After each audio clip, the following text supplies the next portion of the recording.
తెలంగాణను కుదిపేస్తున్న phone tapping వ్యవహారంలో కీలక పరిణామాలు చోటు చేసుకున్నాయి.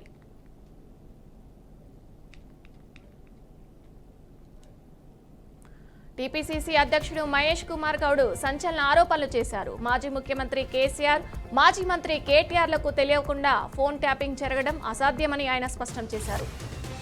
ఈ వ్యవహారంపై స్పందిస్తూ ఒక మీడియా ఛానల్పై బీఆర్ఎస్ శ్రేణులు చేసిన దాడిని ఆయన తీవ్రంగా ఖండించారు.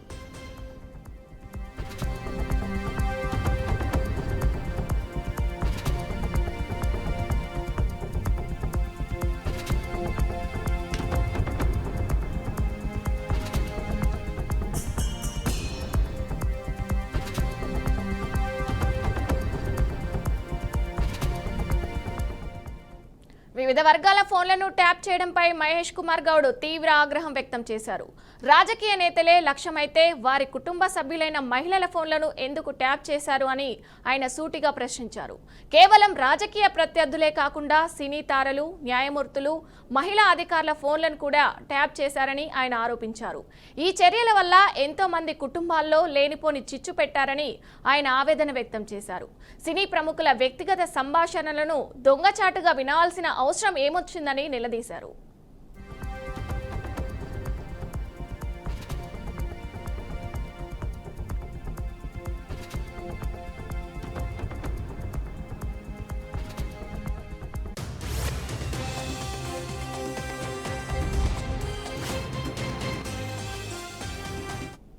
ఏదైనా విషయంపై అభ్యంతరాలు ఉంటే ప్రజాస్వామ్యంలో చట్టపరంగా పోరాడాలని, అంతేగాని మీడియా సంస్థలపై భౌతిక దాడులకు పాల్పడడం సరికాదని మహేష్ కుమార్ గౌడ్ హితవు పలికారు. బీఆర్ఎస్ నాయకత్వం ఇటువంటి దాడులను ప్రోత్సహించవద్దని, చట్టపరమైన మార్గాలను అనుసరించాలని సూచించారు. ఫోన్ ట్యాపింగ్ కేసులో నిజాలు విచారణలో తేలుతాయని, బాధ్యులెవరైనా చట్టం ముందు నిలబడాల్సిందేనని ఆయన అన్నారు.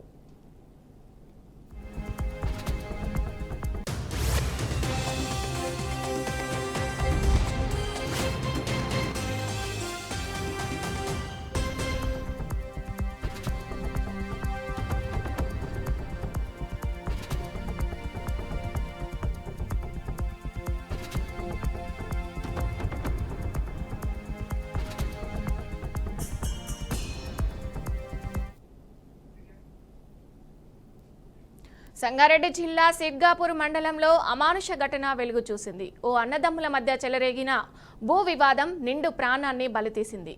ఖానాపూర్ గ్రామంలో భూ వివాదం కారణంగా అన్న హనుమండ్ల తమ్ముడు రమేష్తో గొడవ పడ్డారు. అనంతరం రమేష్ తన మిత్రుడు జైపాల్తో పొలంలో పనికి వెళ్లాడు. కక్ష పెంచుకున్న తమ్ముడు హనుమండ్ల పొలంలోకి వెళ్లిన రమేష్పై గొడ్డలితో దాడికి పాల్పడ్డాడు. అక్కడే ఉన్న జైపాల్ గొడవను ఆపడానికి ప్రయత్నించగా తీవ్ర గాయాలు కావడంతో అక్కడికక్కడే మృతి చెందాడు. రమేష్కి కూడా తీవ్రంగా గాయాలవ్వడంతో స్థానికులు ఆసుపత్రికి తరలించారు. ఈ మేరకు పోలీసులు కేసు నమోదు చేసుకుని విచారణ చేపట్టారు.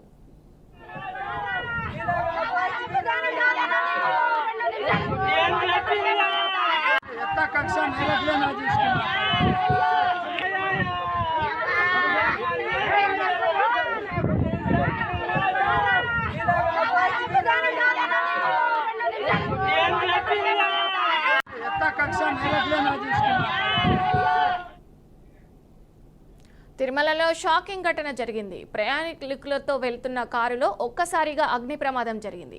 అయితే అప్రమత్తమైన ప్రయాణికులు కారులో నుంచి దిగి బయటకు పరుగులు తీశారు. అందరూ చూస్తుండగా క్షణాల్లోనే మంటలు చెలరేగాయి. ఫైర్ సిబ్బంది చేరుకునేలోపే కారు పూర్తిగా దగ్ధమైంది.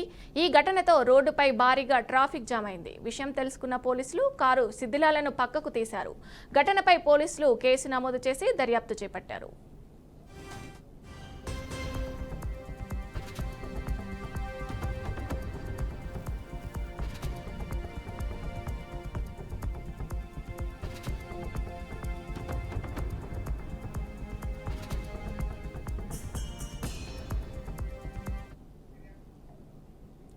పెద్దలు కుదిర్చిన పెళ్లి కోసం అమెరికా వచ్చిన 24 ఏళ్ల భారతీయులు కనిపించకుండా పోయింది.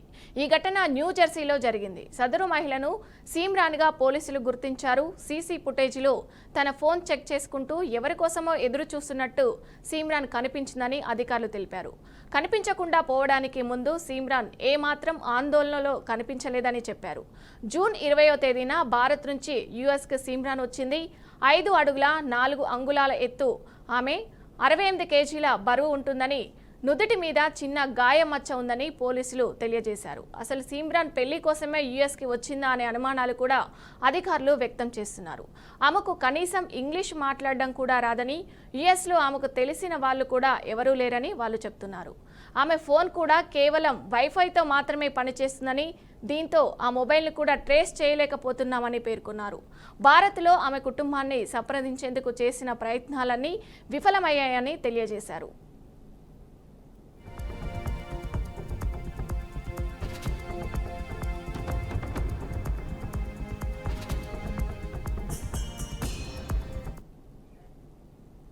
ఢిల్లీ మాజీ సీఎం అరవింద్ కేజ్రీవాల్ సంచలన వ్యాఖ్యలు చేశారు. 3 ఏళ్లలోనే బీజేపీ ప్రభుత్వం పడిపోయే పరిస్థితి వస్తుందని ఆరోపించారు.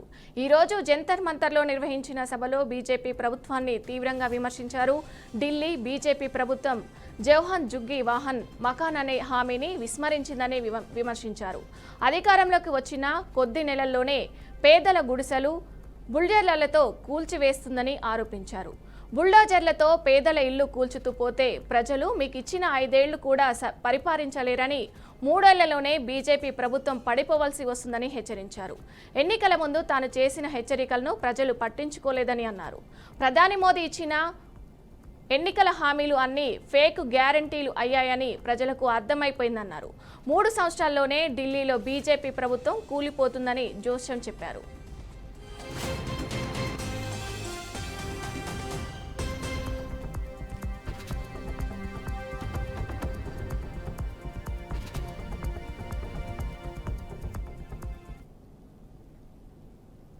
వరంగల్ జిల్లాలో కాంగ్రెస్ రాజకీయాలు మళ్లీ వేడెక్కుతున్నాయి.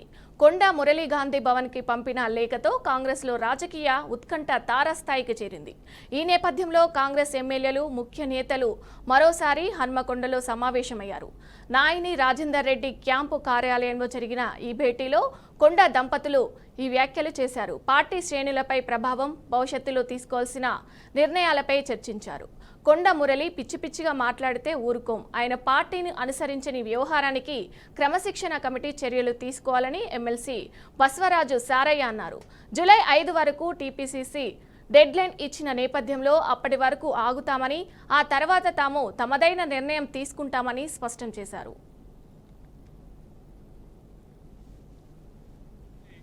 క్రమశిక్షణ కమిటీ ముందుకు వచ్చి తప్పుడు ప్రచారం ఇవ్వడం జరిగింది. అసలు పిలిచింది క్రమశిక్షణ కమిటీ అధ్యక్షులు గౌరవనీయులు మల్లిరావు గారు పిలిచి వరంగల్ జిల్లా సంబంధించిన ప్రజాప్రతినిధులు, జిల్లా నాయకులు ఇచ్చిన వినతి పైన వివరణ ఇవ్వమని కోరడానికి వారికి షోకాస్ నోటు కూడా ఇవ్వడం జరిగింది. క్రమశిక్షణ పార్టీ అంటే దానిపైన కూడా విశ్వాసం లేదు వ్యక్తి. అంతేకాదు ఈనాడు కొంతమంది పార్టీలు మారినట్టు అందని, కానీ ఈ జిల్లాలో అన్ని పార్టీలు మారి ఏకైక కొండ దంపతులని చెప్పక తప్పదు. వాళ్ళకి రాజకీయ భిక్ష పెట్టింది టీడీపీ పార్టీ. వారు ఊగే మాకు అవునా కదా, ఆయన అడిగారు ఒకసారి సంఘం మండలి కదా, ఆయన సంఘం మండలి కదా. ఇలాంటి వ్యక్తి మరి 30 సంవత్సరాలు ఈ పార్టీ జిల్లాలో కాంగ్రెస్ పార్టీ బ్రతికించిన అంటాడు, కాపాడిన అంటాడు. ఎప్పుడు పార్టీ ఉన్నాయో టీడీపీ నుంచి కాంగ్రెస్ వచ్చావా, దాని తర్వాత మళ్ళీ కాంగ్రెస్ వచ్చావా, కాంగ్రెస్ వచ్చి మన టీఆర్ఎస్ పోయినావా, టీఆర్ఎస్ పార్టీలో కూడా మన కాంగ్రెస్ పరకాల నుంచి పోటీ చేస్తే ధన్వాడి కింద ఎన్ని వేల ఓట్లు, 47,000 ఓట్లతో ఓడిపోయాను. 47,000 ఓట్లు ఓడిపోయాను. నాకు ఓటేమి లేదంట కరెక్టే. నువ్వు స్వయంగా సంఘంలో జడ్పీటీసీగా పోటీ చేశావు. అది ఎప్పుడు 201లో సంఖ్యాబండలో అప్పుడు ఘోరంగా ఓడిపోయాను. ఒక స్థానిక సంస్థలో నేను సొంత మండలం అక్కడ ఓడిపోయాం. నాకు ఓటేమి లేదు. వరంగల్ జిల్లాలో ఉన్న నాయకులంతా నేను గెలిపించిన నా సహకారం ఉంది అంట. నీ సంఘటన నీకే అది బలం లేదు. రాష్ట్రంలో కొత్తగా ఏర్పడిన ప్రభుత్వం విద్యా వ్యవస్థను పూర్తిగా నిర్లక్ష్యం చేస్తుందని మాజీ ముఖ్యమంత్రి వైఎస్ జగన్ ఆరోపించారు. అందుకు ఏపీ ఈసెట్ అడ్మిషన్ల ప్రక్రియలో జరుగుతున్న తీవ్ర జాప్యమే నిదర్శనమని ధ్వజమెత్తారు. ఫలితాలు వెలువడి నెలన్నర రోజులు గడుస్తున్నా ఇంతవరకు కౌన్సిలింగ్ ప్రారంభించకపోవడం ప్రభుత్వ అసమర్థతకు పరాకాష్ట అని విమర్శించారు. రాష్ట్రంలో విద్యా వ్యవస్థ ఎంత దారుణంగా అస్తవ్యస్తంగా మారిందో చెప్పడానికి ఈ ఒక్క ఉదాహరణ చాలని ఆయన అన్నారు. రేపటి నుంచి ఇంజనీరింగ్ విద్యార్థులకు తరగతులు ప్రారంభం కానుండగా వేలాది మంది విద్యార్థుల భవిష్యత్తును గాలికి వదిలేశారని ఆయన ఆరోపించారు.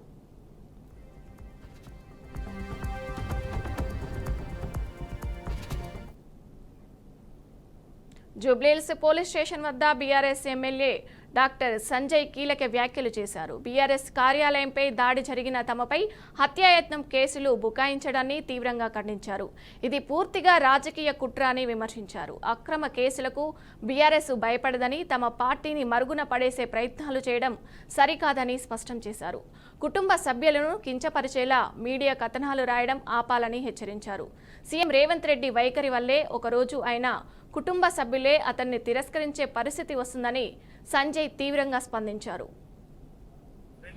అక్కడ కేవలం కొద్ది ప్రాపర్టీ డ్యామేజ్ తప్ప ఏ ఒక్క మనిషికి గాయం కాలేదు, ఏ ఒక్క మనిషి మీద ఎవరు కూడా అటాక్ కూడా చేయలేదు. అయినా కూడా రేవంత్ రెడ్డి గారి సూచనతో పోలీసు వాళ్ళు అంతకు ముందు కేసీఆర్ గారు 10 ఏళ్ళు మంచి పాలన, ఫ్రెండ్లీ పోలీస్, ఇప్పుడేమో ఎనిమి పోలీసులా తయారైనారు. కేవలం కేసులు పెట్టడానికి, టీఆర్ఎస్ కార్యకర్తల మీద కేసులు పెట్టడానికి తప్ప పోలీసు వాళ్ళు ఇంకా పని చేయట్లేదు. వాళ్ళ తప్పేం లేదు. పై నుండి డైరెక్ట్ ముఖ్యమంత్రి గారు ఫోన్ చేసి చెప్తా ఉంటే వాళ్ళు కూడా ఏం చేయాలి. ఇలాంటి సెక్షన్లు పెట్టడం తప్పు. ఇప్పటికన్నా మళ్ళీ ఒకసారి రిక్వెస్ట్ చేస్తున్నాను రేవంత్ రెడ్డి గారికి, ప్రభుత్వం మీ చేతిలో ఉంది, పరిపాలన మంచిగా చేయండి, ఈ మూర్ఖత్వపు ఆటలు, ఈ వికృత చేశారని మానేయాలని చెప్పి మళ్ళీ ఒకసారి రేవంత్ రెడ్డి గారిని కోరుతున్నాం. అక్కడ కేవలం కొద్ది ప్రాపర్టీ డ్యామేజ్ తప్ప ఏ ఒక్క మనిషికి గాయం కాలేదు, ఏ ఒక్క మనిషి మీద ఎవరు కూడా అటాక్ కూడా చేయలేదు. అయినా కూడా రేవంత్ రెడ్డి గారి సూచనతో పోలీసు వాళ్ళు అంతకు ముందు కేసీఆర్ గారు 10 ఏళ్ళు మంచి పాలన, ఫ్రెండ్లీ పోలీస్, ఇప్పుడేమో ఎనిమి పోలీసులా తయారైనారు. కేవలం కేసు. శ్రీ సత్యసాయి జిల్లా నల్లమాడ సమీపంలో కారులో అకస్మాత్తుగా మంటలు చెలరేగిన ఘటన కలకలం రేపింది. అనంతపురం వెళ్లే దారిలో దంపతులు వెంకట శివారెడ్డి, వసుంధరలు వెళ్తున్న కారులో ఒక్కసారిగా అగ్ని ప్రమాదం జరిగింది. మంటలు ఎగసిపడ్డం గమనించి వారు తక్షణమే కారు నుంచి దిగిపోయి ప్రాణాలు దక్కించుకున్నారు. గాలి వేగంగా ఉండడంతో కారులో మంటలు వేగంగా వ్యాపించి కారు పూర్తిగా దగ్ధమైంది.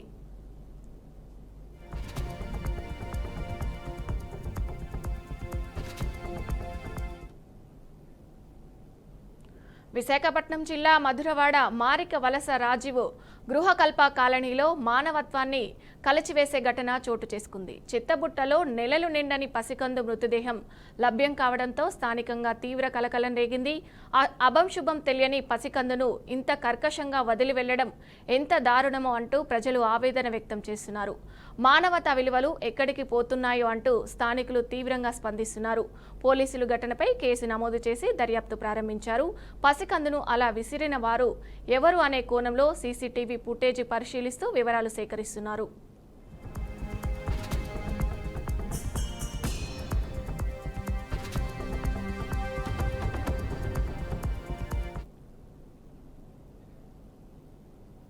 మహేశ్వరం నియోజకవర్గంలోని వహాడి షెరీఫ్ పోలీస్ స్టేషన్లో పరిధిలో హిజ్రాల అరచకాలు రోజురోజుకు మితిమీరిపోతున్నాయి. తుక్కుగూడ నుండి రావిరాల వెళ్లే సర్వీసు రోడ్డులో హిజ్రాలు వాహనాలను అడ్డగించి డబ్బు డిమాండ్ చేస్తున్నారు. కోరినంత డబ్బు ఇవ్వకపోతే అసభ్యంగా ప్రవర్తిస్తూ బట్టలు విప్పి బెదిరిస్తున్నారని ప్రయాణికులు ఆవేదన వ్యక్తం చేశారు. హిజ్రాల దౌర్జన్యం పెరగడంతో వాహనదారులు పోలీసులను ఆశ్రయించారు. హిజ్రాల దురుసు ప్రవర్తనపై తక్షణమే చర్యలు తీసుకోవాలని, ప్రజలకు భద్రత కల్పించాలని వారు విజ్ఞప్తి చేస్తున్నారు.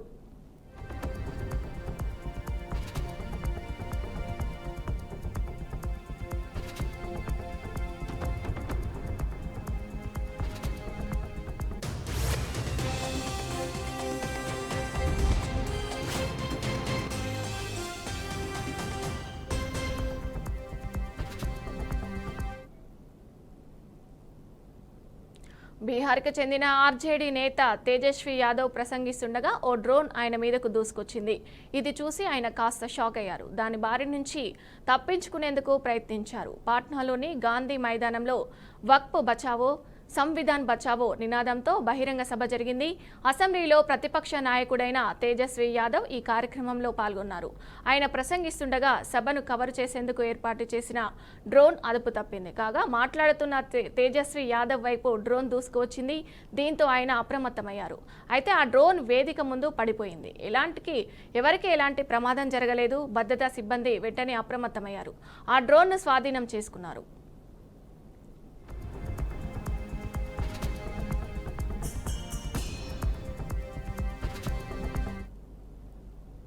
ములుగు జిల్లా కేంద్రంలో ఉన్న రియాన్స్ వైన్స్ షాప్లో దొంగలు హల్చల్ చేశారు.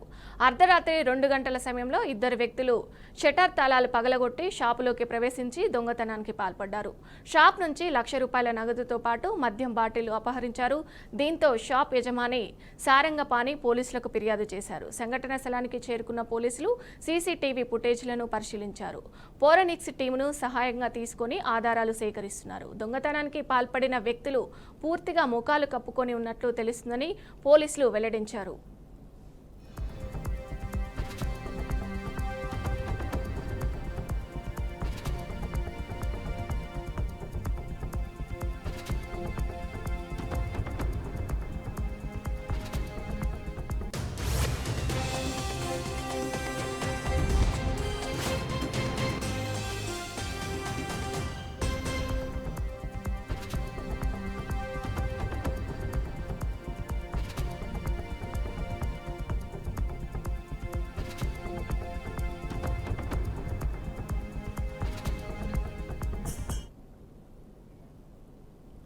భద్రాద్రి కొత్తగూడెం జిల్లా టేకులపల్లిలోని ఒక ఏటీఎం వద్ద సూర్యతేజ అనే యువకుడిని మోసం చేసిన ఘటన కలకలం రేపింది.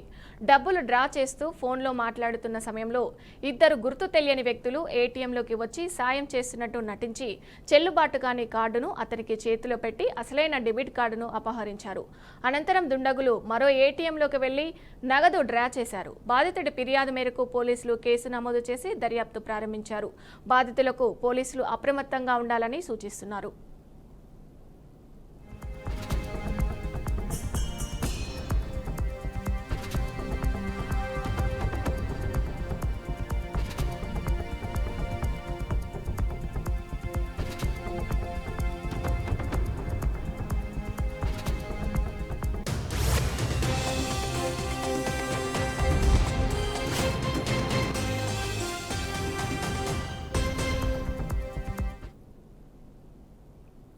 కాకినాడ జిల్లా తూని మండలం లోవకొత్తూరు అటవీ ప్రాంతంలో వెలిసిన స్వయంభు శ్రీ తలుపులమ్మ అమ్మవారు ఆషాఢ మాసం మొదటి ఆదివారం సందర్భంగా మట్టి గాజుల అలంకరణలో భక్తులకు దర్శనమిచ్చారు. ప్రకృతి అందాల మధ్య కొలువైన అమ్మవారిని దర్శించుకునేందుకు తెలుగు రాష్ట్రాల నుంచి భక్తులు పెద్ద ఎత్తున తరలివచ్చారు. అర్చకులు శాస్త్రోక్తంగా ప్రత్యేక పూజలు నిర్వహించి అమ్మవారికి మంగళహారతులు సమర్పించారు. కుటుంబ సమేతంగా వచ్చిన భక్తులు పచ్చని చెట్లు నీడలో వంట వార్పు చేసి ప్రసాదంగా స్వీకరించడంతో ఆధ్యాత్మికతతో పాటు ఆనందభరిత వాతావరణం నెలకొంది. అమ్మవారికి ఎంతో ప్రీతిపాత్రమైన ఆషాఢ మాసంలో విశేష అలంకరణలు చేయడం ఆనవాయితీగా కొనసాగిస్తున్నట్లు దేవస్థానం ఈవో విశ్వనాథరాజు తెలిపారు. ఆధ్యాత్మికతతో పాటు ప్రకృతి అందాలు సమపాలలో కలిసిన ఈ లోవవ క్షేత్రం పర్యాటకులను కూడా విశేషంగా ఆకర్షిస్తుంది.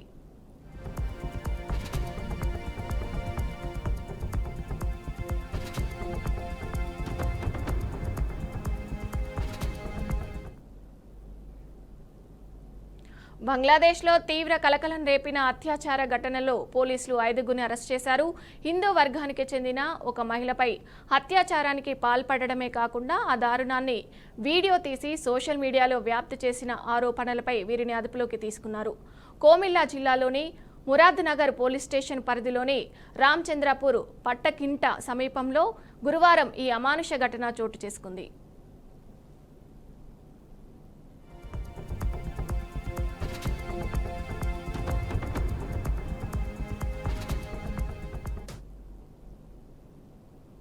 క్రికెట్లో 6 కొట్టి ఆనందపడేలోపే జీవితం అనే మాట ముగిసిపోయింది. ఓ యువకుడిని పంజాబ్లోని ఫిరోజ్పూర్ జిల్లాలో జరిగిన ఓ లోకల్ క్రికెట్ మ్యాచ్లో ఈ విషాదం నెలకొంది. 6 కొట్టిన తర్వాత తాను నాన్ సెక్టర్తో మాట్లాడడానికి పీచ్ మధ్యలోకి వెళ్ళాడు. అలసటతో కాసేపు పీచ్పై కూర్చున్న అతను ఉన్నట్టుండి కింద పడిపోయాడు. ఇతర క్రికెటర్లు వెంటనే అతన్ని సిపిఆర్ చేసే ప్రయత్నం చేసినా ఫలితం లేకపోయింది. అందుకు సంబంధించిన వీడియో సోషల్ మీడియాలో వైరల్గా మారింది.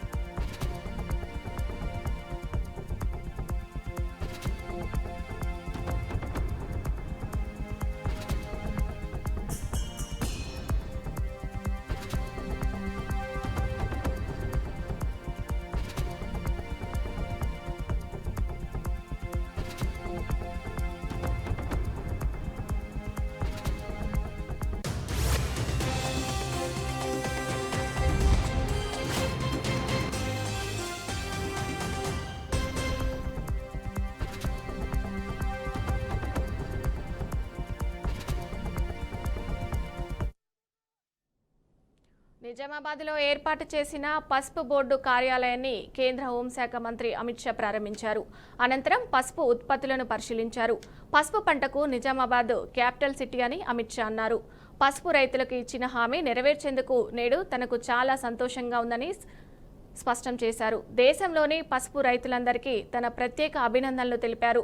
పసుపు బోర్డు వల్ల ప్రపంచంలోని పలు దేశాలకు నిజామాబాద్ పసుపు వెళ్తుందని అన్నారు. తెలంగాణ పసుపు రైతుల సంక్షేమానికి కేంద్రం కట్టుబడి ఉందన్నారు.